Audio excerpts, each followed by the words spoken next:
우리나라 서해안 갯벌에서 나오는 소금은 세계에서 최고로 좋은 소금 가운데 하나로 꼽힙니다. 성경은 말씀하시기를 너희는 세상의 소금이다 라고 하셨습니다. 아마도 그때 당시 예수님은 이스라엘의 염해에 나오는 소금을 말씀하셨을 것입니다. 우리는 세상에서 소금의 역할을 하는 사람들입니다. 그 소금 이야기를 오늘 나누겠습니다. 우리 그리스도인들이 이 세상을 살아가면서 흔히 범하는 두 가지 오류가 있습니다. 하나는 은둔주의, 또 하나는 세속주의입니다. 은둔주의도 세속주의도 모두 그리스도인들이 배격해야 할 것들입니다. 우리 성도들은 이 세상에 속하지 않았습니다. 그리스도인의 삶은 철저하게 세속적이어서는 안 됩니다. 뿐만 아니라 그렇다고 세상에 속하지 않기 위해서 세상으로부터 멀리 도망쳐 나오는 은둔주의도 안 됩니다. 만약에 그렇다고 할 것 같으면 우리는 지구를 떠나야 할 것입니다. 예수님께서 요한복음 17장 15절에서 이렇게 말씀하셨습니다. 나는 아버지께서 그들을 세상에서 데려가실 것을 기도하지 아니하오며 그들을 악에서 지켜 주실 것을 기도하나이다. 예수님께서도 우리를 위해서 기도하실 때 우리를 세상에서 구원받자마자 빨리 데려가시라고 기도하지 않으신다고 했습니다. 이 세상에 속해 있으면서도 그 세상의 악으로부터 지켜주실 것을 기도하십니다. 사람들은 죄를 짓지 않으려면 세상을 떠날 수밖에 없다고 말을 하는 사람이 있습니다. 그만큼 세상은 그리스도인답게 살아가려고 하는 우리 모든 그리스도인들을 그냥 놔두질 않습니다. 그러나 우리 주님께서는 우리를 위해서 기도하실 때 이렇게 기도하셨습니다. 요한복음 17장 18절에 보면은 아버지께서 나를 세상에 보내신 것 같이 그렇게 나도 그들을 세상에 보내었고 라고 했습니다. 구원받은 그리스도인들은 세속적으로 물들어가는 것을 경계해야 합니다. 그렇다고 은둔주의가 되려는 것은 아닙니다. 그것도 사실은 거부해야 됩니다. 주님께서는 우리를 세상에 보내셨습니다. 그렇다면 이 세상이 우리 그리스도인들이 살아갈 수 있는 최적의 장소입니다. 그렇다면 성도 여러분, 죄를 짓지 않으면서 세속화를 거부하면서 이 세상에서 주님이 말씀하신 그 소금과 빛으로 살 수는 없을까요? 마태복음 5장 13절은 우리에게 이렇게 말씀하십니다. 너희는 땅의 소금이지만 만일 소금이 제맛을 잃으면 무엇으로 그것을 짜게 하겠느냐? 그 뒤에는 그것이 아무데도 쓸모없으므로 밖으로 던져져서 사람들의 발밑에 밟힐 뿐이니라. 이 말씀은 사실 이 세상이 부패되었다는 것을 전제로 해서 말씀하시는 것입니다. 소금이 필요한 곳은 부패가 있는 곳, 부패의 가능성이 있는 곳입니다. 그러기에 소금을 요구하십니다. 세상은 점점 악해져 가고 있습니다. 우리는 세상의 현실성을 눈을 똑바로 뜨고 직시할 수 있어야 됩니다. 우리는 세상을 피해서도 안 됩니다. 우리 주님께서는 우리가 세상의 소금인 우리들을 필요로 하고 계시는 것입니다. 그렇다면 소금은 어떤 역할을 하는 것입니까? 오늘 그 소금의 역할을 몇 가지로 한번 살펴보겠습니다. 첫째로 소금은 무엇보다 썩는 것을 방지하는 역할을 합니다. 부패하는 것을 방지합니다.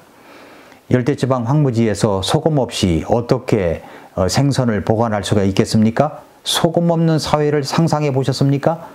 저는 소금에 관한 책을 몇 권 보았었습니다. 소금, 오해를 풀면 건강해 보인다. 우리 몸을 살리는 천연 미네랄 소금 이야기, 이런 책들, 소금에 관한 이야기가 몇 가지가 있습니다. 진짜 소금은 내 몸의 독을 없앱니다. 염증을 치료합니다. 그래서 저는 가끔 죽염을 시시때때로 먹습니다. 소화가 안 될 때도 먹고요. 근데 처음엔 죽염이 엄청 짰습니다. 그러나 지금은 아주 죽염을 먹으면 달게 느껴집니다. 새벽에는 일어나자마자 800도에 구운 소금을 티스푼으로 반 정도 따뜻한 물에 타서 반컵 정도를 마십니다. 소금은 우리 몸을 보호해 줍니다. 그만큼 소금의 역할은 중요합니다. 소금 이야기를 영적으로 이야기한다면 세상은 부패해 있습니다. 우리는 그 안에서 살고 있습니다. 우리 그리스도인들은 이 세상에서 어떤 역할을 해야 합니까? 내가 썩지 않고 소금기 있는 사람으로 서 있는 것입니다. 어떤 곳에서든지 예수님을 믿는 사람이 가면 생기가 있고 살아나고 소생하고 회복되고 치유되는 역사가 일어나야 합니다. 그것이 이 부패한 문명과 사회 속에서 우리 그리스도인들이 해야 할 일입니다. 내가 소금이 되어야지 한다고 해서 그렇게 해서 맛 좋은 소금이 되는 것은 아닙니다.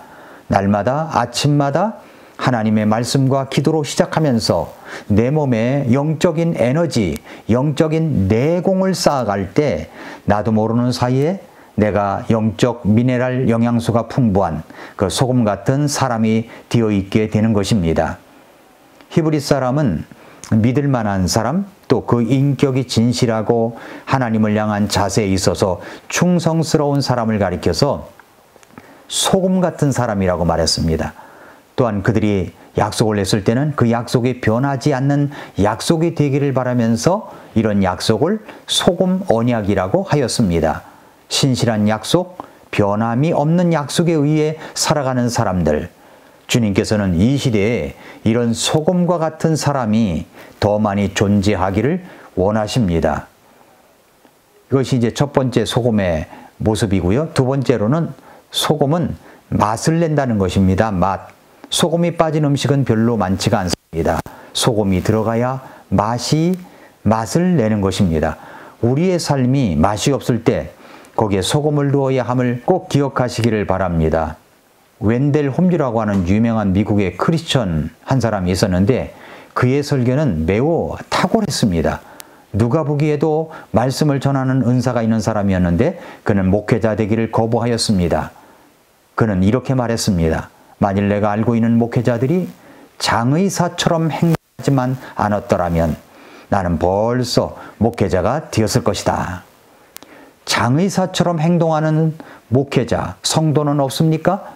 도무지 생기를 찾아볼 수 없는 그리스도인들, 활기가 없는 그리스도인, 매력이 없는 그리스도인들을 우리는 우리 주변에서 찾아보면 그런 사람이 발견이 됩니다. 인형의 집의 저자인 입세는 이렇게 크리스천을 고발했습니다. 그대들은 크리스천들을 면밀하게 살펴본 적이 있습니까? 움푹한 눈, 창백한 얼굴, 미소가 사라져버린 어두운 얼굴, 숙여진 힘없는 머리, 태양이 그를 비추고 있으나 태양을 잃은 사람들, 그러할진대 내가 왜 크리스천이 되어야 한단 말인가? 이렇게 이야기를 했습니다. 내가 구원받은 하나님의 자녀가 되었다는 사실, 그리스도인이 되었다는 사실, 성도가 되었다는 사실이 주위 사람들에게 어떤 매력을 던져주고 있습니까? 어떤 맛을 내고 있나요? 내가 접촉하고 있는 사람들이 나를 만날 때마다 삶이란 정말 살만한 맛이 있는 것이라고 고백되는 역사가 일어나고 있습니까?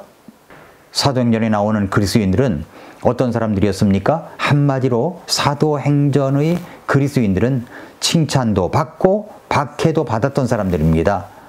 그래서 한 신학자는 이렇게 말했습니다. 정상적인 크리스천은 칭찬을 받든지 박해를 받든지 둘 중에 하나의 모습을 지니고 있다라고 했습니다.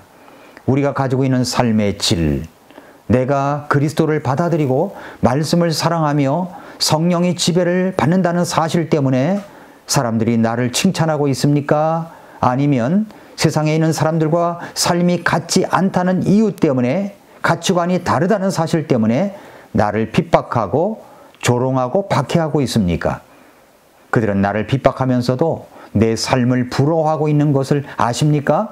나처럼 살 수 없기 때문에 내 삶을 비판하고 구박하는 것입니다. 어떤 음식 속에 소금이 들어가 제대로 맛을 내기 위해서는 소금이 덩어리로 남아있는 것이 아니라 그 음식 속에서 녹아져야 됩니다. 소금의 모습이 눈에 보이지는 않지만 맛을 보면 음식 맛이 달라지는 것입니다. 소금 덩어리로 있는 사람들이 있기 때문에 가끔 여러 가지로 어려움이 일어나곤 합니다. 성도들이 세상에서 녹아지지 않으려고 할 때 그것이 문제입니다. 자기 이름, 자기 견해, 자기 주장, 자기 생각 속에 꽁꽁 묶여 있는 사람들이 있습니다. 그러나 소금은 음식 속에 들어가서 푹 녹아버려야 합니다. 그리고 단맛, 쓴맛, 신맛 등 온갖 유형의 맛들과 어울려서 독특한 새로운 맛을 창조해 내는 것입니다. 셋째로, 소금은 접촉하는 사람들에게 갈증을 일으킵니다. 누군가 여러분의 삶을 보고 갈증을 일으키고 있습니까? 여러분을 만나는 사람들 가운데, 여러분을 접촉하는 사람들 가운데 여러분 속에 있는 그리스도를 나도 알고 싶다고, 여러분이 소유한 그리스도를 소개받고 싶다고, 그 예수님을 만나고 싶은 갈증을 느끼는 그런 삶을 살고 있습니까? 누군가가 여러분에게 와서 여러분의 삶을 보니까 그 예수님을 나도 알고 싶은데 내게 당신이 믿는 그 신앙을 좀 얘기해 주실 수 있느냐고 말하는 사람들이 있습니까? 마지막 한 가지를 더한다면 소금은 혈액과 같은 역할을 합니다. 혈액, 아주 깨끗한 혈액과 같은 역할을 합니다. 우리는 피가 모자랄 때 식염주사를 맞습니다. 황무지에서는 소금으로 음식의 간을 맞추어 먹기 때문에 소금은 문자 그대로 생명입니다. 월말이 되면 우리는 다 월급을 받는데 월급 때마다 얼마나 감격이 큽니까? 셀러리맨, 본래의 뜻은 솔트머니라는 뜻입니다. 소금이 얼마나 귀한 것입니까? 소금은 혈액과 같은 것입니다. 소금은 염증도 치료해 줍니다.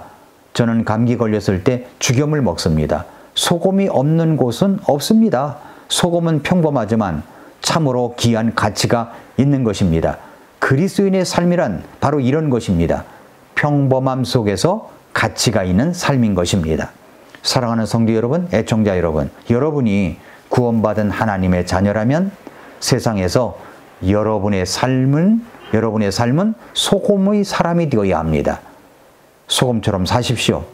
소금의 사람이 되십시오. 여러분은 세상에 미네랄이 풍부한 소금입니다. 오늘도 미라클 모닝입니다.